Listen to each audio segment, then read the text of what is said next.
ప్రజలారా, మా YouTube channel, నా పేరు రాజు.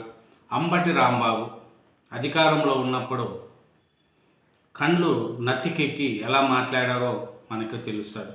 అసెంబ్లీలో లోకేష్ గారి పుట్టుక గురించి కూడా అసెంబ్లీలో మాట్లాడారు. చంద్రబాబు నాయుడు గారి సతీమణి గారి గురించి, చంద్రబాబు నాయుడు గారి యొక్క వ్యక్తిగత విషయాల్లో కూడా అసెంబ్లీలో మాట్లాడారు. అప్పుడు జగన్మోహన్ రెడ్డి గారు నవ్వుతూ కూర్చొని ఉన్నాడే తప్ప ఇది తప్పు అనలేదు. అదే పవన్ కళ్యాణ్ గారి కుటుంబ సభ్యులను, అతను 3 పెళ్ళిళ్ళు చేసుకున్నారు, పవన్ కళ్యాణ్ గారి యొక్క బిడ్డల గురించి కూడా మాట్లాడుతూ ఉంటే ఆ బొద్దు కాపు కులం అనేది గుర్తుకు రాలేదు అంబటి రాంబాబు గారికి. అలాంటి అంబటి రాంబాబు ఆయన మంత్రిగా ఉన్నప్పుడు పోలవరం గురించి నాకు తెలియదు, అది ఎట్లా ఏమో అని అన్నాడు. కానీ అంబటి రాంబాబు గారికి నోటు దురస ఎలా ఉందంటే, సీఎంగా ఉన్న చంద్రబాబు నాయుడు గారి గురించి, వాళ్ళ అమ్మగారి గురించి కూడా దూషణలు చేశాడు అంబటి రాంబాబు. ఆయన నోటు దురద ఆయనకి ఇప్పుడు దానికి తగిన శాస్త్ర తగిలింది అనేది కూడా ప్రజలు కోరుకుంటున్నారు. అంబటి రాంబాబుకు షాక్ మీద షాకులు, ఒక కేసులో బెయిల్ వస్తే ఇంకో కేసులు, ఇట్లా అంబటి రాంబాబు గారికి ఎంట తిరుగుతూనే ఉన్నాయి. ఎందుకంటే అతను నోటు దురద ఎలా ఉంటుందంటే, అంబటి రాంబాబు గారు సీఎం గారి మీద వ్యక్తిగతంగా చంద్రబాబు నాయుడు గారిని తిడితే ఎవరికి ఇబ్బంది లేదు, కానీ చంద్రబాబు నాయుడు గారు అక్కడ ఉండే పోస్టు సీఎం అనే పోస్టు, ఇప్పుడు పోలీసులు కాకి యూనిఫామ్లో ఉంటే వాళ్ళకి మనం ఎంతో రెస్పెక్ట్ ఇస్తాం. ఎందుకు? మనిషినిగా చూడాల్సింది. అక్కడ పోస్టు, ఆ కాకి డ్రెస్సుకు గౌరవం ఇస్తాం. అలాగే చంద్రబాబు నాయుడు గారు వ్యక్తిగతంగా ఆయనకు గౌరవం ఇచ్చినా ఇవ్వకపోయినా అది మీ ఇష్టం, కానీ సీఎం అనే పోస్టులో ఉన్నారు. రాష్ట్రానికి ఒక సీఎంను నోటుకొచ్చినట్టు మాట్లాడితే ఎవరు కూడా ఒప్పుకోరు. అలాగే టీడీపీ కార్యకర్తలు అంబటి రాంబాబు గారి మీద ఇంటి మీద దాడి చేయడం కూడా దాన్ని ఎవరు కూడా సపోర్ట్ చేయరు. అలాగే పట్టాభి గారు టీడీపీలో ఉన్నప్పుడు, పట్టాభి గారు అప్పుడు వైసీపీ అధికారంలో ఉన్నప్పుడు బోసడకే అన్నాడు పట్టాభి గారు. కానీ బోసడేకే అనే పదము జగన్మోహన్ రెడ్డి గారిని అనలేదు. కానీ జగన్మోహన్ రెడ్డి గారు పట్టాభిని ఎన్ని ఇబ్బందులు పెట్టారు, టీడీపీ ఆఫీసుని ఎట్లా ధ్వంసం చేశారు, చంద్రబాబు నాయుడు గారి ఇంటి మీదికి జోగి రమేష్ ఎలా మనుషులను తీసుకెళ్లారు, ఎలా చేశారనేది కూడా మనకు ఉంటాయి. కానీ వైసీపీలో ఉన్న ఈ మంత్రులు నోటు దురద ఇప్పటికీ కొంతమందికి, జోగి రమేష్ ఉన్నాడు, రోజా ఉంది, వీళ్ళందరూ కూడా ఇప్పటికీ నోటు దురస తగ్గట్లేదు. అలాగే అంబటి రాంబాబు గారు ఈయన చేసింది ఏమిటంటే ఒకదాన్ని ఒకటి, అప్పుడు చంద్రబాబును దూషించిన కేసు తెలుసు కదా, అది పట్టాభిపురం పోలీసులపై దౌర్జన్యం చేసిన కేసులో ఇప్పటికే అంబటి రాంబాబు గారికి బెయిల్ వచ్చింది. సరేలేని అదరా సంతోషపడి వైసీపీ వాళ్ళు ఆ బెయిల్ పత్రాలు తీసుకొని లాయర్లు రాజమండ్రి సెంట్రల్ జైలుకి వెళ్ళారు. ఇంతలోనే అంబటి రాంబాబు గారికి ఒక షాకింగ్ న్యూస్ వచ్చింది. ఏమనంటే 2023లో సంక్రాంతి సందర్భంగా గుంటూరు జిల్లా సత్తెనపల్లి నియోజకవర్గంలో ఆయన సంబరాల రాంబాబు కదా, సంక్రాంతి వస్తే సాంగ్ చేస్తాడు, డ్యాన్సులు వేస్తాడు. దానికి ఆ డ్యాన్సులు వేసేదానికి అక్కడ స్కీములు పెట్టి డబ్బులు వసూలు చేసినాడంట. ఈయన డ్యాన్స్ కోసము ప్రజల దగ్గర డబ్బులు వసూలు చేశారంట, 100 రూపాయలు, 200 రూపాయలు. ఆ కేసు ఇప్పుడు జనసేన వాళ్ళు ఫిర్యాదు చేస్తే అది దాంతో పీటీ వారెంట్తో జైల్లో ఉన్న అంబటిని కోర్టులో ప్రవేశపెట్టారు. ఆ విచారణ జరిపి కోర్టు అంబటికి 14 రోజులు రిమాండ్ ఇది ఇచ్చింది. ఇలాంటి కేసులు 35 కేసులు ఉన్నాయంట. ఇంకా అంబటి రాంబాబు ఎప్పుడు తిరిగి వచ్చాడు, మళ్ళీ సంబరాలు ఎప్పుడవుతాడు, ఈ పీటీ వారెంట్లో ఆయనకు తలనొప్పిగా మారినాయి. అంటే నోటి దురస అనేది మంచిది కాదు. ఏమనంటే ఈ సంక్రాంతి సంబరాల్లో ఆయనకు 14 రోజులు రిమాండ్ ఇది ఇచ్చింది. దీంతో బెయిల్పై విడుదలవుతా ఉన్న అంబటి రాంబాబు కోర్టు నుంచి మళ్ళీ రాజమండ్రి జైలుకి వెళ్లాల్సి వచ్చింది.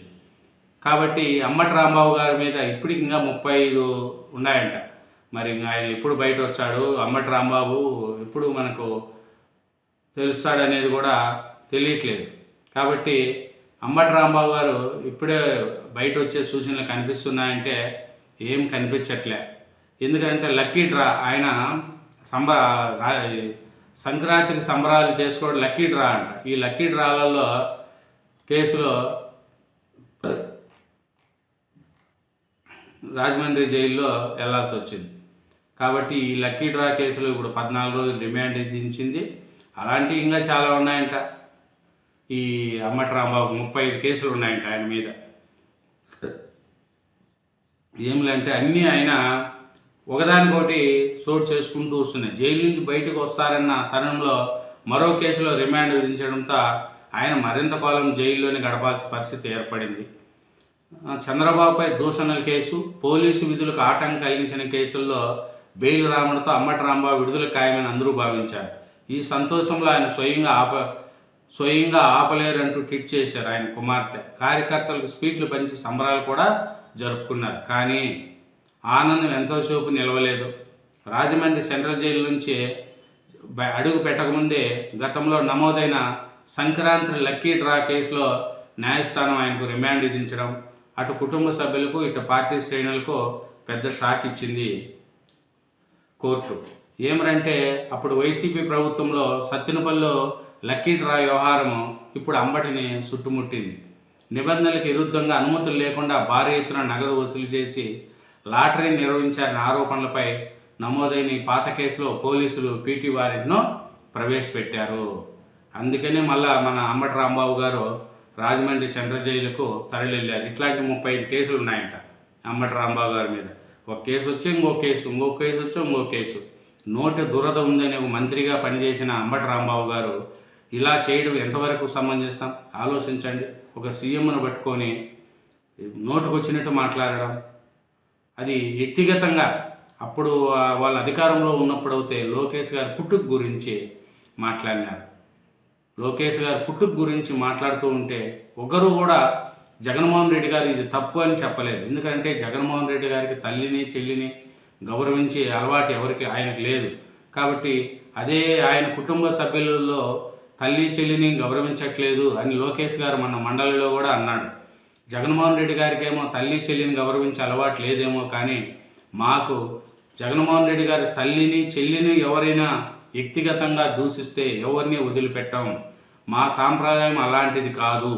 కాబట్టి ఎవరి తల్లినైనా ఎవరి చెల్లినైనా సరే తప్పుపడితే వ్యక్తిగతంగా దూషిస్తే ఎవరిని వదిలిపెట్టమని లోకేష్ గారు గట్టిగా వార్నింగ్ ఇచ్చారు మండలిలో వైసీపీ వాళ్ళకు.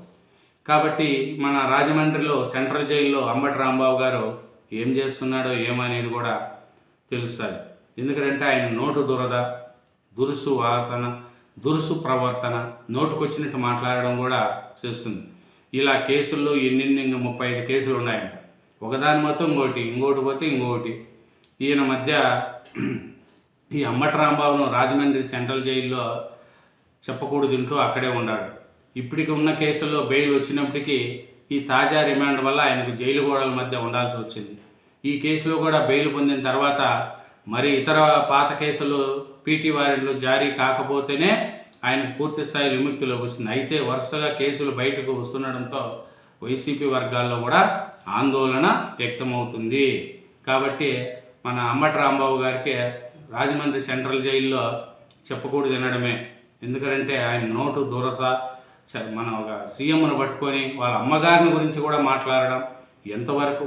జగన్మోహన్ రెడ్డి గారు కాపు కులంలో టైగర్, కాపు కులస్తులను ఏడిపిస్తున్నారంటే మరి పవన్ కళ్యాణ్ గారు ఎవరండి? కాపు కులస్తుడేగా. మళ్ళీ పవన్ కళ్యాణ్ గురించి మీరే అంటారు. 3 పెళ్ళిళ్ళు, వాళ్ళ పిల్లల గురించి, వాళ్ళ అందరి గురించి కూడా వ్యక్తిగతంగా మాట్లాడినప్పుడు కాపు కులస్తులు బయటగా కనపడలేదా? ఇదేనండి మన అంబటి రాంబాబు గారు నోటి దురస వలన ఆయన పడిన ఈ కష్టాలు ఎలా ఉంటాయి, బయట వస్తాడా లేదు ఇంకా కొన్ని రోజులు లోపలే ఉంటాడా అనేది కూడా తెలియాల్సి ఉంది. Thank you very much. ఛానల్ను సబ్స్క్రైబ్ చేసుకోండి. Thank you.